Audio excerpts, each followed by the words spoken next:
Hortzimugak begietan diskoan grabatu gendun Ken Zazpirekin, baina itsasoagararen bertsio gorena, uste dut Fernando Velázquezen arregloekin eta Euskadiko Orkesta Sinfonikoarekin grabatu gendun disko hartan grabatu genuena dela.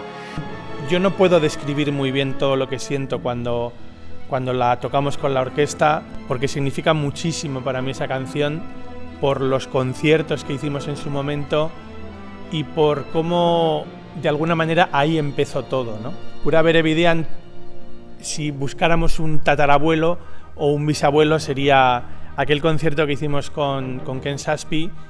Begiratu atzean, hortzimugak zutan, gure begie zerutan.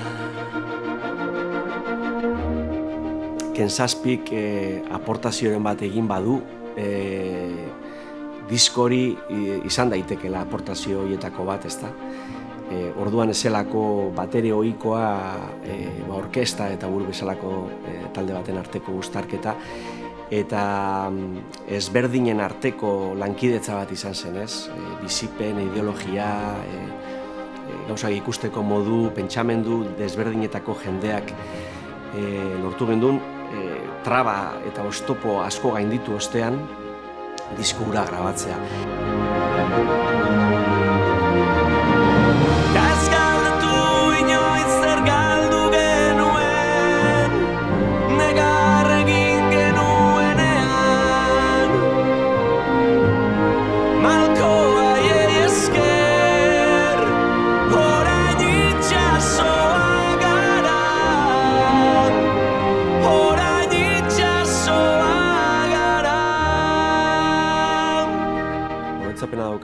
Izango zean 2 edo 3 hilabete, horako krisi kreatibo antzeko batean nengoen, ez zitzaidan ezer ateratzen, 0, eta pixkat desesperatuta ere banengoen. Eta batean, arratsalde batean, bastante askar esango nuke estrofa, zubia eta estribilloaren melodiak egituratu nituen, ezta? Eta sentsazioa izan nuen hilabetetako erditzea izan zela, ez? Ezintasun guzti horiek beharrezkoak izan zirela, azkenean kantu hori sortzeko, eta niretzako oso kantu berezia da, horregaitik ere bai. Mendetako kanta erditu da, gure ordua heldu da. Arregloak iruditzen zaizkit oso indartsuak.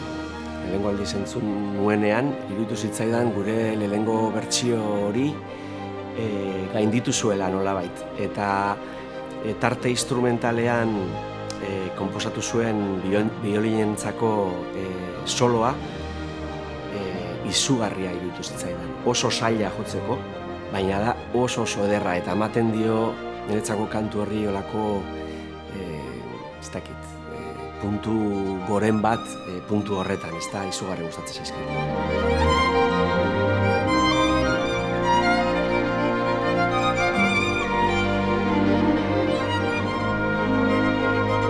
Y hemos tenido la suerte de que Julia, la concertino de la orquesta, lo interpretara igual de bien y a su manera.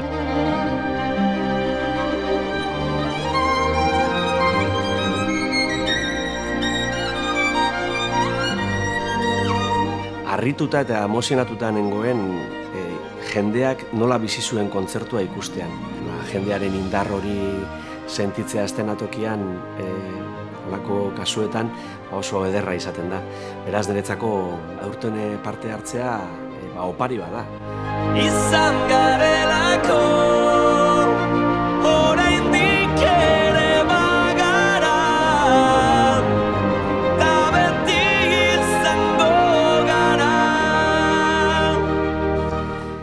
Urriaren 25 eta 26an beken ikusiko gara, ordura arte.